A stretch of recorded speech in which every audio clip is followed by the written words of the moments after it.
The shooting range. In this episode, pages of history, tank transmission evolution, arsenal, a new section about custom loadouts, and metal beasts, versatile Messerschmitt.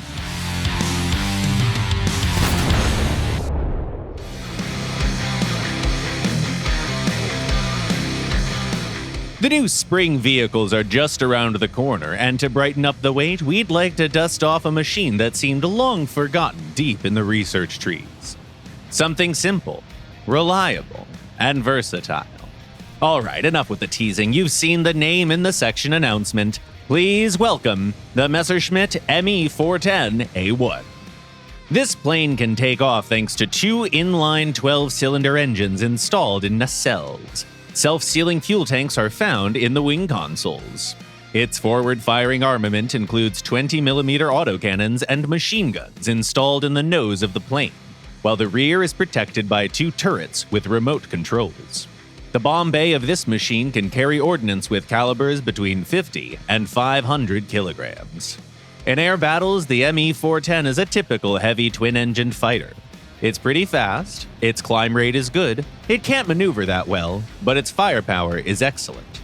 Thanks to its air spawn, this Messerschmitt doesn't lag too much behind single-engined fighters in climbing. And that's exactly what we recommend you start with. Climb with your speed kept steady at around 270 to 280 kilometers an hour. Once you spot your first targets, level the plane and accelerate. If the enemy plane is higher, there are two solutions. Number one is to attempt a frontal attack. It might be a good option if the altitude difference isn't too big and the opponent isn't trying to stall you. If they do, don't chase them. Instead, turn around and head towards your allies in a flat dive so that your enemy either risks pursuit under rear turret fire or resorts to a simpler target. If you're the one with altitude advantage, your tactics are extremely simple and just as straightforward. Use energy attacks and don't shy away from frontal ones. This fighter is full of armor. Moreover, with so many barrels in the nose and so much ammo on board, you can generously spray any target with metal.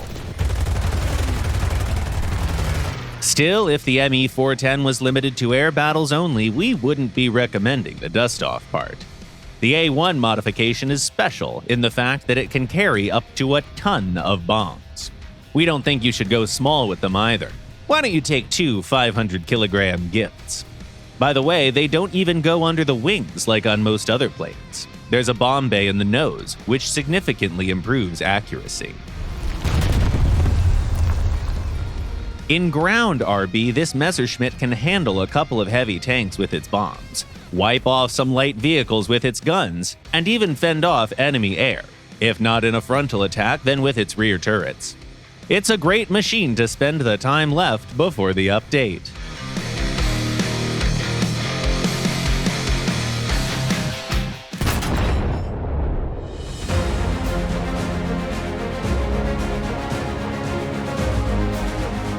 What can we say about a tank's chassis? It doesn't seem like much nowadays. Engineers have found optimal solutions long ago, so most modern tanks are similar. There's your independent suspensions, usually torsion bar type, 5 to 8 road wheels on each side with rubber liners, some shock absorbers to stabilize the vehicle, and so on. Of course, you can sometimes see adjustable hydro-pneumatic suspensions like on the Swedish STRV 103 or the Japanese Type 74, 90, or 10, but that's more of an exception. The interwar period, however, was much more interesting. It offered a surprising variety of engineering solutions. The choice is pretty wild. Dependent and independent suspensions, suspensions built on springs, torsion bars, coils, and even rubber cones. Let's try to find out how it all led to the modern tank. We'll start with two broad groups of suspensions, dependent and independent. In an independent suspension, each road wheel connects to its own spring via an arm. In a dependent suspension, each spring holds multiple road wheels. For instance, the T26 has 8 bogie wheels and only 2 blocks of leaf springs. Dependent suspensions are good at dampening sway and spreading the weight across a wider area to improve off-road capabilities. But they're also more fragile, since damaging a single wheel might incapacitate the entire bogie. Independent suspensions are better at handling bumps and thus more suitable for higher speeds. That's why early tanks used dependent types more often. Most machines of those times were pretty sluggish, and they didn't really need to be fast anyways. You see, they were made to accompany infantry and provide fire support. Meanwhile, the Christie tank's successors, like the Soviet BT, used independent suspensions from the very beginning because speed was a priority for them. We also need to give a special mention to the German engineers and their perfectionism. At first, they tried to achieve a perfect level of driving stability. Take a look at the early Panzer III. It has 8 wheels on each side and a dependent suspension using leaf springs. It's so good at dampening that the tank doesn't even need shock absorbers. Now, what did the Germans do? Right, added no less than 4 shock absorbers. It seemed like a good design, but the small wheels couldn't last long, and the suspension couldn't handle high speeds at all. Then the Germans switched to another extremity. They switched to an independent torsion bar suspension and placed the wheels in the famous interleaved pattern. This solution allowed for a near-perfect spread of the weight along the track. How is it important? Well, Normandy showed that the Sherman and Stuart tanks left track lines 2 to 3 times deeper than the Tigers. As a reminder, the German tank was much heavier. In the end, the times proved that the best option is the golden mean.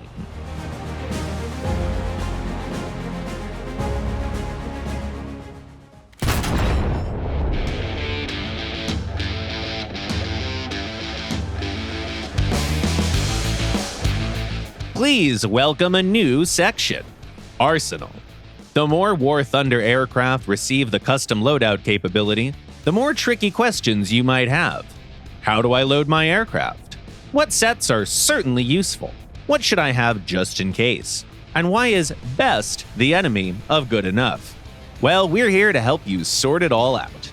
And the first presenter of this section is the very plane that started the whole custom loadout thing. The A-10A Thunderbolt II. First things first, don't load your aircraft chock full of all available ordnance. Yes, it might look impressive, but in reality, you're getting an overloaded, clumsy plane, a perfect target for enemy aviation and anti-aircraft guns. It's more sensible to create sets for certain tasks before the battle, and choose the ones most suitable for the current situation. With the A-10, the outermost pylons should always be carrying the AIM-9L air-to-air missiles. You could always use those. And that's actually the entire loadout we recommend you save. It's light enough to have somewhat decent flight performance in air battles, and a good backup option in ground realistic battles for when you're low on spawn points. The Warthog can handle ground vehicles with no bombs just fine. Its cannon has enough ammo for a major impact. If you own the premium version, you can add gun pods to this set to help you handle daredevils attempting a frontal attack. The next set is a mixed one, using Sidewinder and Maverick missiles. It's good for both air and mixed battles. In the former case, the Mavericks would help you score 6 tanks or pillboxes, after which you can continue with the cannon. In ground RB, it's a great loadout for fighting enemy anti-air defenses. If you have the early version of this plane, consider adding the GBU-8 guided bombs as well. We also recommend you save some mixed loadouts with different shares of air-to-surface missiles for top-tier mixed battles, and a budget bomb loadout for when you're low on spawn points. The Thunderbolts have unguided weaponry too, but it doesn't feel efficient enough on this plane. The 500-pound and 2,000-pound bombs are too big of a load for this already slow machine, while the Hydra rockets aren't too good against armored targets. In low-altitude CAS, the A-10 is much better off using its cannon instead. Well, why don't you share your own loadouts in the comments? And which planes would you like to see next? Meanwhile, we'll answer some of the questions you left in the comments.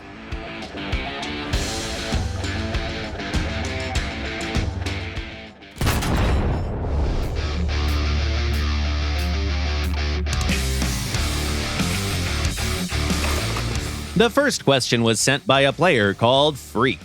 What's the heaviest prop fighter in the game? Hi there! The heaviest prop fighter in the game is the American P-61C. Its normal takeoff mass exceeds 14 tons. Viract Prototypes asks, what's better, the F-105 Thunder Chief or the Buccaneer? Hi, Viract Prototypes! The American plane is more versatile. It can be both a strike aircraft and a somewhat decent fighter, but its battle rating is also much higher. The Buccaneer has a higher bomb load, but struggles against enemy air. Both aircraft show good performance in mixed battles and are worth a try. Another question comes from Jaden Ralph. Is it possible to use the Mirage 3's rocket booster in the air? Hello, Jaden. Sure, try it out. After all, if you miss on some guns in favor of the booster, you might as well use it when you actually need more thrust in combat. Marcel Daniel writes, will the F-16, F-14 early, and the MiG-29 get a higher BR rating? With my MiG-21, I can't match their sniping capabilities. Hi, Marcel. We've increased the BRs on top-tier aircraft recently to make life easier for older planes. Good luck in battle! And the last comment for today was written by Garrett Roorda. Can we get CCRP for laser-guided bombs? Hi there. CCRP doesn't make much sense for laser-guided bombs, really. They're already flying to set coordinates when released, so there's no need to calculate the drop point. By the way, you can try using laser-guided ordnance in third-person view. Just point your cursor to the target's whereabouts and press the assigned key. The bomb would be dropped, and you would be able to pitch up, swing to the targeting pod, and correct the flight course. That's it for today.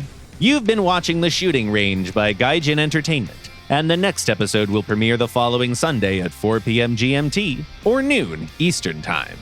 Subscribe and click the bell if you don't want to miss our next videos.